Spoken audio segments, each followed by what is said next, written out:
semuanya, teman-teman sejawat, para senior. Nama saya Baskara Pandam Primawan, saya ASN dari Kementerian Keuangan. Dan nanti juga ada istri saya, Amriza Niprawardani, sebagai ASN juga di Kementerian Keuangan juga. Sebenarnya kita awalnya di approach sama Mbak Binuri buat tanya-tanya dari grupnya yang mau pindah dari Australia ke UK karena kejadian LPDP, maksudnya kejadian COVID ini yang memang Australia masih tutup terus. Nah ternyata sampai di sini yang harus dikembangkan. Jadi mungkin kalau misal dari teman-teman dan para senior mungkin nggak dapat apa yang saya sampaikan, saya mohon maaf dulu sebelumnya. Dan untuk tips and tricks di sini nih murni dari saya sendiri. Jadi mungkin saja bisa berguna buat orang lain, mungkin saja berguna bagi orang lain, tapi mungkin juga nggak berguna juga gitu. Jadi kenapa sih kalau kita sebagai ASN, saya sebagai ASN itu saya mau pengen bawa keluarga saya gitu kan. Sebenarnya ada tiga alasan yang utama. Yang pertama yaitu mendekatkan hubungan keluarga, memberikan pengalaman sama anak-anak, dan support mental. Jadi ini bukan pertama kalinya keluarga kami keluar negeri untuk ngikut sekolah, karena di tahun 2018 saya dan anak-anak juga ikut istri kuliah di Australia waktu itu di tahun 2018 sampai 2019. Nah untuk kedua kalinya giliran saya yang dapat beasiswa, mereka ikut kita. Jadi memang kita sebagai ASN harus balance antara kemampuan kita bekerja dan juga kemampuan kita dalam berkeluarga seperti itu. Kita waktu bekerja berangkat jam 6 kalau normal ya, berangkat jam 6, pulang jam 7, jam 8, kadang-kadang kita ketemu anak-anak ya cuman waktu Sabtu Minggu, tapi ketika waktu kayak ini kita full 1 tahun, ya cuman berempat ibaratnya kayak gitu. Full setahun cuman berempat, nggak ada mbak, nggak ada yang bantuin, segala macam, ya udah kita survive berempat aja gitu. Kita mau main. Nah, untuk yang berikutnya adalah how-nya. How-nya ini kita ngomongin LPDP secara keseluruhan. Bagaimana pengalaman saya waktu itu. Mungkin saja akan bisa berguna bagi teman-teman semuanya. Jadi seperti yang kita tahu, kemarin saya dapat demografi kalau mayoritas di sini ASN, maka saya masukin dokumen seleksi untuk yang ASN, untuk PNS, TNI, dan Polri. Ada 3, yaitu seleksi administrasi, substansi akademik dan kebangsaan, dan seleksi wawancara. Mungkin yang berbeda daripada tahun saya sebelumnya, di seleksi yang kedua, karena kalau tidak salah ingat waktu itu hanya seleksi akademik, substansi akademik, dan kebangsaannya hanya ada di wawancara, bareng sama wawancara. Jadi kita harus lulus administrasi dan akademik dulu, baru kita masuk ke wawancara dan kebangsaan. Nah, administrasi ini menjadi penting karena ini kan sebagai pintu masuk kita sebelum kita dapat diuji macam-macam. Maka dari itu, untuk syarat-syarat yang ada di situ, mungkin teman-teman bisa mendownloadnya sebagai macam di kanal LPDP. Yang paling utama menurut saya, pertama itu komunikasi dulu sama bagian SDM. Karena seperti Pak Lutfi tadi bilang, kita banyak aturan ya Mbak. Jadinya kita harus komunikasi dulu sama bagian SDM, karena di situ juga mensyaratkan untuk dokumen yang harus ditandatangani pejabat setara eselon 2, seperti itu kan. Kalau di Kementerian Keuangan sendiri, saya cerita di Kementerian Keuangan, saya waktu itu komunikasi dengan bagian SDM ada beberapa orang waktu itu yang pengen ikut juga LPDP waktu itu gelombang 2 kalau saya. Ya nanti dikumpulin, ditentukan waktunya kapan, deadline-nya, misal deadline tanggal 10 dokumen harus masuk, ya berarti di kepegawaian dibikin deadline misal tanggal 1. Nah kita tuh ngobrol sama mereka, sama kepegawaian bagaimana baiknya. Karena surat itu harus berjenjang kan, dari eselon 3, dari eselon 4, eselon 3, ke eselon 2, dari eselon 2 nanti kalau dari Kementerian Keuangan harus ke Pusdikat SDM, Pusdikat SDM itu berarti sudah lintas eselon 1 lagi, Nanti di Puspika PSDM dia yang akan mengeluarkan suratnya. Jadi itu hal yang penting untuk dapat berkomunikasi dengan bagian SDM masing-masing dari kita. Kemudian di seleksi administrasi, selain kita harus punya IELTS dan lain sebagainya, kita juga harus bikin IC. Nah, IC ini nggak semua orang bisa bikin IC, termasuk saya. Saya itu nggak pernah bisa bikin IC. Beda sama mungkin dari teman-temannya. Makanya saya minta tolong teman atau siapapun itu untuk proofread IC saya. Nah, yang berbeda dari tahun ini dengan tahun sebelumnya, waktu itu saya nggak ada yang istilahnya yang untuk kembali di Indonesia itu, yang IC yang seperti itu. Waktu itu beda. Waktu itu IC saya personal statement atau apa gitu. Ada yang berbeda. Nah, yang ketiga bikin checklist kelengkapan. Nah, yang di sini yang penting jangan sampai ada yang miss, itu aja sih. Jadi sayang banget kalau sampai administrasi aja sampai nggak lolos gitu. Kita sebagai PNS ya biasa sama aturan, yang kita kerja punya SOP segala macam kan, yang harus kita punya checklist segala macam. Nah itu jangan sampai kelewat. Terus yang kedua, kita masuk ke yang seleksi akademik dan kebangsaan. Waktu dulu saya cuman modal buku TPA zaman saya mau masuk D3 karena waktunya terbatas. Ya maksudnya buku apapun itulah, entah buku masuk PNS, buku tes CPNS, sama ya, buku TPA apapun itu. Nah, berapa lama ini Kak kira-kira persiapannya? Dalam 30-60 menit sehari ini, dalam berapa bulan Kak menyiapkan untuk tes akademiknya ini? Kalau saya waktu itu nggak nyampe. sebulan. Cukup sebulan lah. Oh iya. Karena ceritanya waktu itu kan saya balik dari Australia itu 2019 Juli. Juli 2019 baru balik. Nah, gelombang 2 itu sudah buka sebenarnya, dan tutupnya itu September. Jadi saya cuma punya waktu Agustus untuk menyiapkan seluruh dokumen itu. Jadi waktu itu, kalau cerita waktu itu, saya harus nyiapin tes kesehatan, tes bahasa Inggris, dan segala macam di tes di administrasi dalam waktu sebulan. Ya harus tumpang tindih, pontang-panting. Saya ngambil tes kesehatan dulu sebelum saya dapat tes bahasa Inggris. Jadi saya belum tahu tes bahasa Inggris saya dapat apa enggak nanti, seperti itulah. Saya tes bahasa Inggris tanpa tahu saya tes kesehatannya lulus apa enggak, nah seperti itu. Tapi karena ini kan waktunya sudah masih luang ya, sampai Agustus kalau nggak salah ya. Jadi paling enggak kan teman-teman ASN yang lain, teman-teman semuanya bisa menyiapkan lebih baik. Nah ini luangkan waktu 30 menit sampai 60 menit sehari itu sebenarnya nggak susah lah bagi kita kan. Kita bisa taruh di, misal kita Kemendikbud tutup pulang jam 5, kita bisa belajar di setengah 5. Atau mungkin ya setelah jam 5 kita bisa belajar, atau kalau enggak kita ngambil jam istirahat siang. Karena supaya ya kita sudah lama lah, kayak saya kan sudah lama.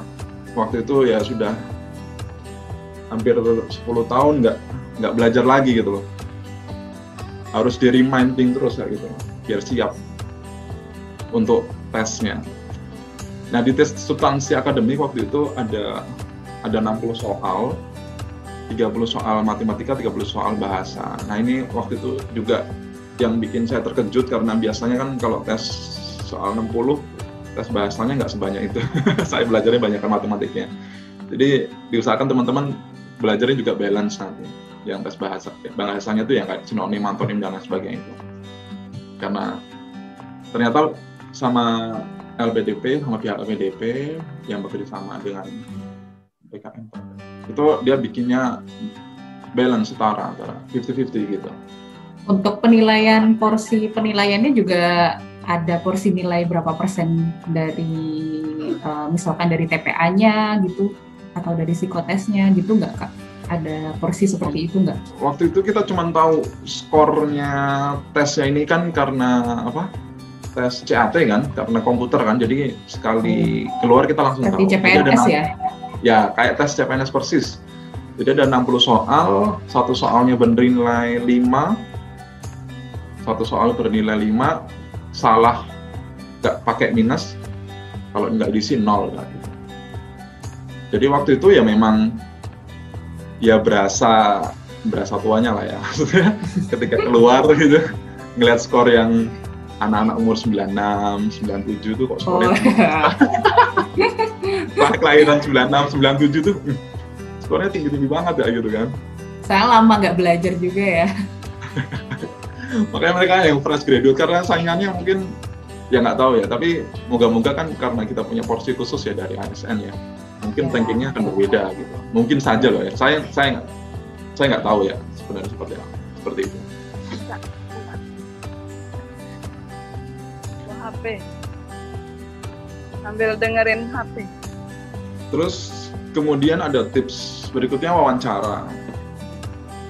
Nah, jadi yang paling penting kalau menurut saya waktu wawancara adalah yang poin terakhir, yaitu keterhubungan antara pekerjaan, kantor, kuliah, dan IC.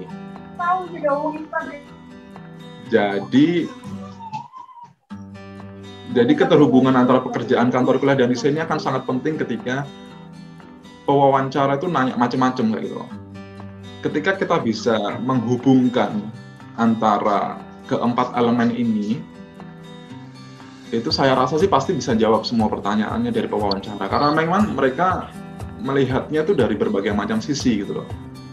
Jadi sebagai contoh sebagai pribadi saya pekerjaannya, saya ASN di Kementerian Keuangan di Direktorat Jenderal Anggaran, tapi kerjaan saya tidak di core, kerjaan saya di supporting, saya di sekretariat, saya di bagian umum, pekerjaan saya sebagai pejabat pengadaan. Maksudnya kalau mau saya hubungkan sama core saya sebagai Direktur Jenderal Anggaran, pengambil kebijakan, terus untuk anggaran segala macam, saya terlalu jauh ketika nanti akan di-challenge, pekerjaanmu memang sebenarnya apa, nah kayak gitu.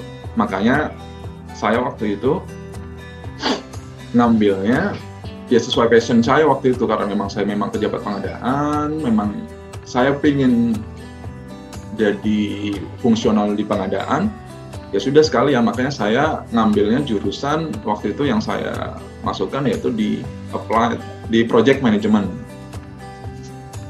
Nah, jadi nanti itu akan berkembang ketika nanti wawancara, ketika bisa menghubungkan seperti itu, bisa jawab macam-macam kayak gitu.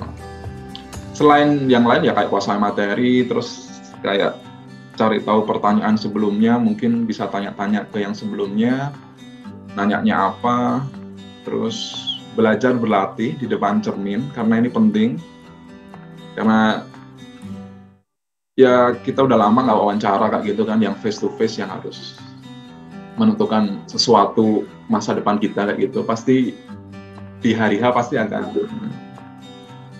nervous lah, pasti. Waktu itu saya pakai teknik, nggak tahu waktu itu saya pakai teknik pernapasan ketika sudah masuk di ruangan. Jadi yang saya harus napas segala macam kayak gitu. Nanti mungkin teman-teman bisa belajar di tempat lain, banyak kok di tempat lain. Nah, di keterhubungan antara pekerjaan, kantor, kuliah, dan IC ini juga akan berpengaruh pada proses pemilihan kampus dan jurusan. Makanya seperti tadi yang saya bilang, saya dari pejabat pengadaan, yang memang kerjaan saya bukan core, bukan di tusi utama kantor, ya sudah saya bikin korelasi dengan IC-nya, bahwasanya saya pejabat pengadaan ini gate-nya untuk pengeluaran negara segala macam, nah kayak gitu. Nah, terus tinggal dihubungkan dengan kampusnya, seperti itu. Jadi paling enggak, kalau teman-teman semuanya belum punya LOA, kita punya 3 pilihan kan? Benar ya Mbak ya? 3 pilihan ya? Betul. 1, 2, 3 kan? Nah, pilihan satu ini nanti yang akan di-challenge ketika wawancara. Jadi pas wawancara kita pakai pilihan 1, IC juga nulis pakai pilihan 1. Jadi minat kamu apa, masalah kamu di sekitar apa, dan lain sebagainya. Nah, yang 1 itu ya kita bikin seideal mungkin, sebisa mungkin kayak gitu kan. Seideal mungkin kalau memang pekerjaan saya nyambung sama jurusan apa yang mau saya ambil, dan jurusan saya ambil ini kenapa saya ngambil di tempat atau kampus ini seperti itu, dan nanti apa yang akan bisa saya capai, apa yang bisa saya kasih ketika saya bisa pulang. Nah, itu yang penting tuh. Baru pilihan kedua dan pilihan ketiganya mungkin misalnya yang pilihan satunya ibaratnya cuma hanya untuk sekedar di atas kertas, ya pilihan keduanya mungkin yang bisa 2 dan 3-nya bisa yang sesuai minat lah ibaratnya, misalkan. Tapi paling nggak pilihan 1 kalau memang pengen jawab wawancara segala macam dengan lancar sih, saya rasa seperti itu sih caranya sih. Nah kalau saya udah firm kalau saya mau kuliah di project management. Saya mau kuliah di project karena saya pengen jadi fungsional pengadaan. Itu juga harus ditanamin di kita sendiri, apa sih maunya kita kayak gitu kan. Ketika mau wawancara, jadi kita siap gitu loh, ketika tahu maunya. Karena pengalaman saya waktu 2 atau 3 tahun yang lalu ketika saya daftar AAS, waktu itu sebenarnya saya nggak tahu saya mau apa. Saya dulu lulusannya akuntansi, kerjaan saya di misalnya bagian umum, terus saya mau ambil jurusan apa, kuliah di mana, kayak gitu. Ketika kita masih banyak bertanya-tanya akan hal itu, ketika wawancara ya kita jawabnya akan blank nanti, akan susah. Tapi ketika kita sudah tahu dari awal nih, misal saya mau ini, bagaimana cara mencapainya, nah itu akan lebih mudah nantinya. Nah untuk yang pilihan kedua, jadi pilihan saya pertama saya project management, kuliah kampus saya pengennya di UK atau di Australia, karena saya berkeinginan untuk membawa keluarga saya, dan saya nggak mau belajar bahasa baru lagi. Kalau di Eropa kan kadang-kadang kalau di Belanda harus belajar baru lagi kan untuk anak-anak segala macam kan. Makanya saya pilihin untuk Australia dan UK. Dan untuk UK ketika ya saya sudah dapat jurusan saya di project management, ya tinggal saya cari kampusnya yang ada yang mana kayak gitu. Satu lagi yang penting kalau memang teman-teman berniat bawa keluarga juga di googling juga berapa sih biaya hidup di kota tersebut.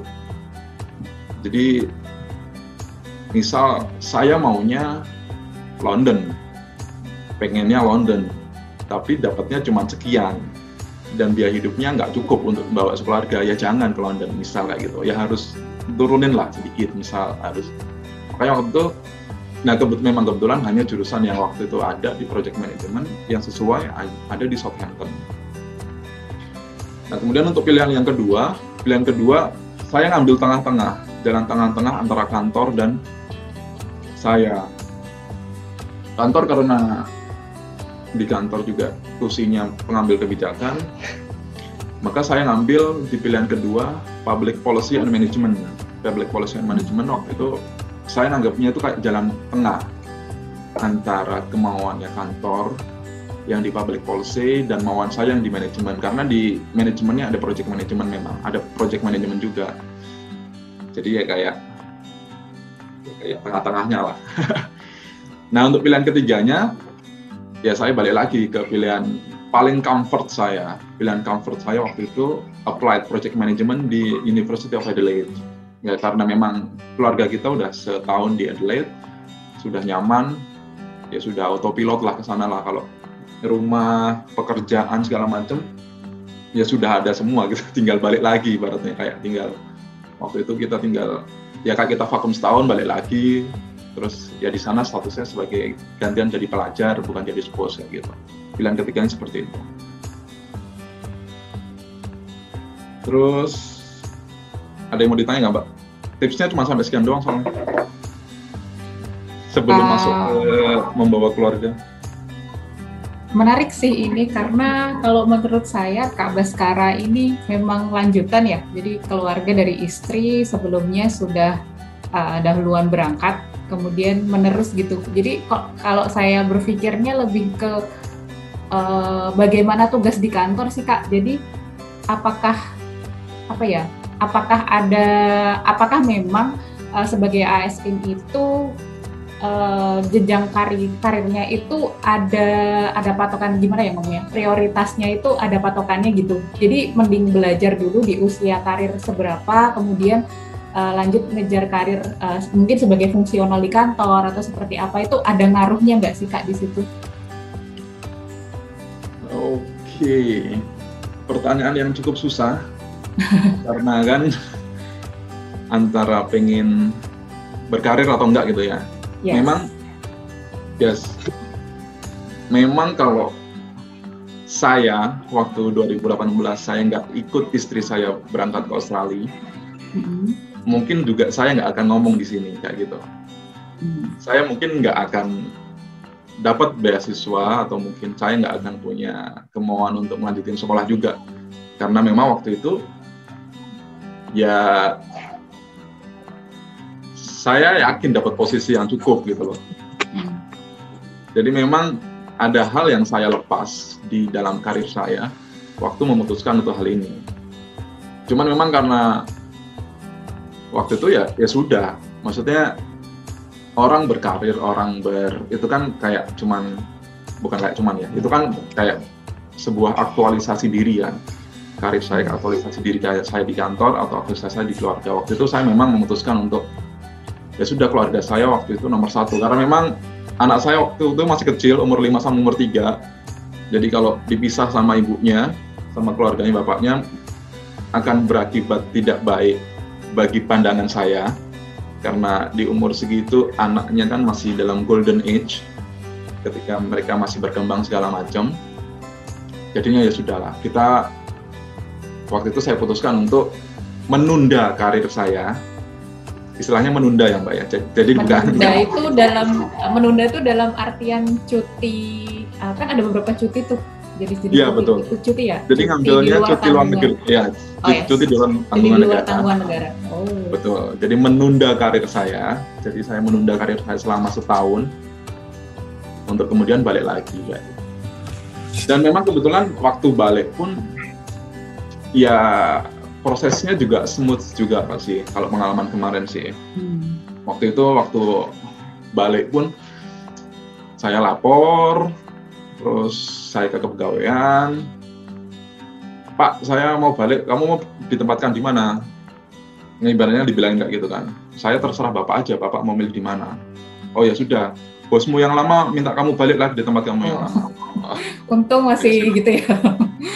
Ya sudah, maksudnya bos yang lama balik lagi, dikasih kerjaan yang sama lagi, itu diajarin itu juniormu, misalnya kayak gitulah ibaratnya. Sebelum kamu nanti sekolah lagi kayak gitu. Memang saya di-encourage sama bos saya kan. Udah, kamu balik sini, kamu kerjaanmu yang dulu, ajarin juniormu, sama siapin diri kamu buat sekolah lagi. Ini. Memang waktu itu atasan saya meng-encourage saya seperti itu. Memang bapaknya baik banget sih. Seperti itu. Mungkin nggak berlaku bagi semua orang ya. Nah seperti itu. Jadi memang karir seperti itu. Begitu juga dengan istri saya. Istri saya juga dia lebih di depan mata. Misal kalau karir kan, jabatan eselon 4-nya itu dia udah beneran di depan mata ketika harus ikut saya seperti itu kan. Karena dia sudah ikut jenjang proses seleksi jabatan, harus tes segala macam yang memang ya sudah selesai lah semua rangkaian, tinggal nunjuk doang lah seperti itu. Nah akhirnya untuk dia menunda juga untuk ikut, kita semua keluarga ikut saya kayak gitu. Jadi sebenarnya nggak ada masalah sih Mbak mau di umur berapa, tapi ya memang sebaiknya sih semakin muda bisa bersekolah semakin baik, seperti itu. Semakin mudah. Oke, terima kasih Kak. Mungkin ada paparan lagi sedikit yang disampaikan, karena mungkin akan lebih baik jika nanti lanjut pairing ke narasumber selanjutnya ya Kak Ines, biar ada perbandingan atau saling melengkapi atau seperti apa sebelum masuk ke pertanyaan dari para peserta gitu. Silahkan Kak kalau mau diteruskan sedikit gitu. Mungkin. Oke, ini berapa menit lagi Mbak? 3 menit cukup. Nah, cukup lah. Cukup benar. Sekalian aja, oke. Ini untuk membawa keluarga ya. Jadi mungkin bagi yang sudah, ini teman-teman, karena kemarin sebenarnya banyak yang nanya ke kita, gimana sih Mbak keluarga, utamanya ke UK, karena banyak yang dari Australia yang nggak bisa berangkat, harus ke UK, banyak pertanyaan. Nah ini yang kita alamin sendiri, living cost family. Kalau di LPDP, di Glasgow sendiri kita dapat 1.050. Nah, kita ada bagi 5 komponen. Yang pertama flat akomodasi, listrik dan gas, internet komunikasi, makan sehari-hari, dan leisure. Leisure ini terakhir, titik-titik lah ya. Maksudnya kalau sudah 4 itu terpenuhi, baru leisure lah.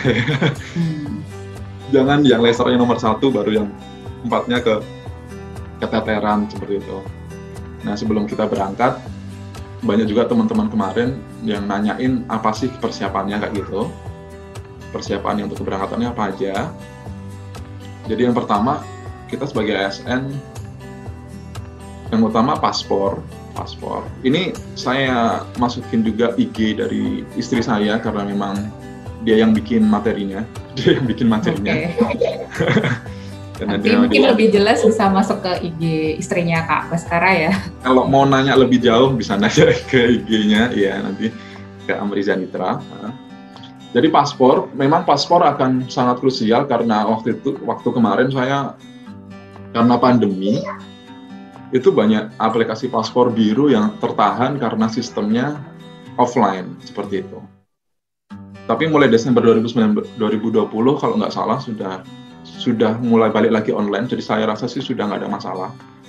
Jadi kalau studentnya pakai paspor biru, kalau dependennya pakai paspor hijau. Paspor hijau juga sekarang banyak kemudahan kan, imigrasi. Waktu itu saya pas ulang tahunnya imigrasi, kalau nggak salah saya datang di Plaza Senayan, dia one stop langsung selesai jadi gitu. Jadi nggak yang antri-antri, harus bikin antrian di online, harus rebutan online, segala macam nggak. Terus yang biayanya ada di sini. Kalau paspor biru nggak ada biaya ya. Oh ya, untuk paspor biru, ini diperhatikan juga buat teman-teman semuanya karena ini juga berjenjang. Kalau di Kementerian Keuangan sendiri dari eselon 2 harus saya terbilang dari eselon 2 di unit saya harus ke eselon 1 unit lain. Baru mereka nanti akan ngurus, baru mereka nanti akan ke Setnek, dan Setnek baru nanti ke Kemenlu ya untuk ngurus itu. Jadi harus di-spare waktu yang cukup.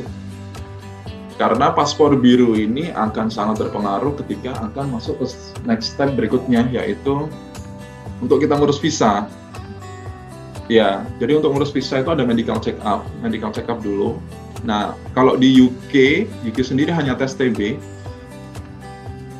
hanya tes paru-paru, dan itu harus pakai paspor yang akan kita lampirkan. Karena waktu itu banyak teman-teman bilang, Mas tes dulu aja, pakai paspor hijau aja dulu, meskipun paspor birunya belum selesai. Ternyata waktu ke rumah sakit sudah nggak boleh lagi seperti itu. Jadi nanti harus sesuai dengan paspornya. Ya harus paspor birunya harus sudah jadi baru bisa tes. Nah tes TB ini akan berpengaruh ke visa karena ketika kita tes TB-nya nggak lulus, kan kita harus nunggu waktu beberapa bulan lagi kan, karena kita harus pengobatan dan lain sebagainya dulu kan. Nah takutnya nanti akan lewat. Nah untuk apply UK visa bisa di mandiri atau bisa dibantu dari pihak ketiga, bisa dari IDP, Sun Education atau lembaga yang lain yang memang yang bisa dipertanggungjawabkan. Terus kita jadi intinya ngisi formulir secara online, terus kemudian kita bikin janji buat rekam biometrik, baru tunggu hasil. Nah isi formulir online kalau kita pakai pihak ketiga nanti kita cuma nge-support dokumen aja, misal kayak apa ya macam-macamnya, ijazah, terus dan sebagainya itulah. Nanti mereka yang akan ngisiin, nanti kita tinggal tanda tangan aja. Kalau mandiri ya kita harus satu-satu yang mungkin saja nggak ngerti gitu istilah-istilahnya seperti itu. Nah untuk biaya visanya seperti ini, mungkin bagi teman-teman yang mau ke UK, yang mau pindah dari Australia ke UK, jadi seperti ini. Next-nya ada biaya insurance, jadi kita ada biaya visa, biaya insurance, sama financial evidence. Nah buat yang bawa keluarga, sebenarnya financial evidence ini kalau dari Indonesia, kalau di websitenya di UK Visa sih sebenarnya kita sudah dikecualikan untuk menyiapkan financial evidence. Kalau bareng Jadi kita apply-nya bareng nih, apply-nya bareng antara student dan dependennya. Tapi kalau apply-nya beda waktu ya mungkin tetap harus ngikut aturan ya.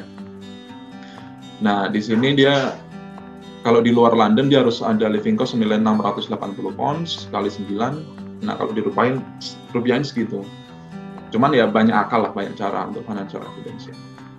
Terus kemudian ya tiket kita bisa dibelikan LPDP atau bisa mandiri, harga tergantung tujuan dan waktu peak atau off season, bergantung.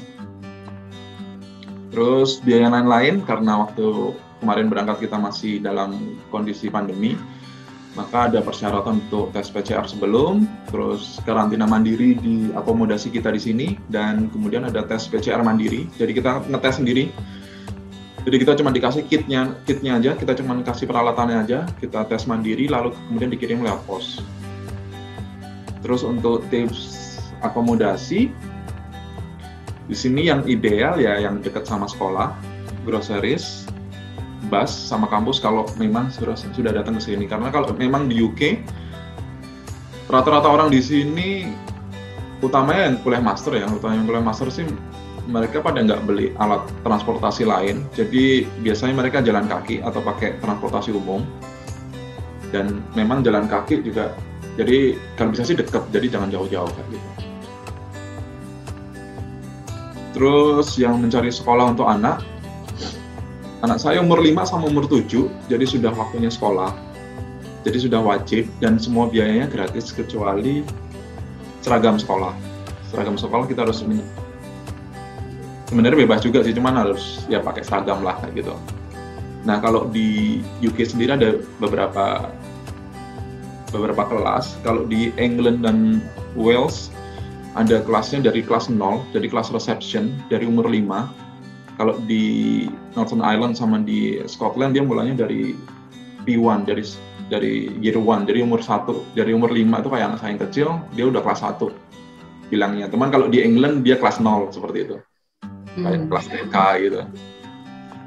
Dan kalau di sini sampai kelasnya P3 kita dapat free lunch, jadi mungkin yang emak-emak nggak perlu nyiapin bekal buat anak-anaknya. Kalau sekolah sudah disiapin semua dari sekolah. Mungkin general question-nya nanti aja, mungkin bareng, mungkin lanjut ke berikut. Terima kasih.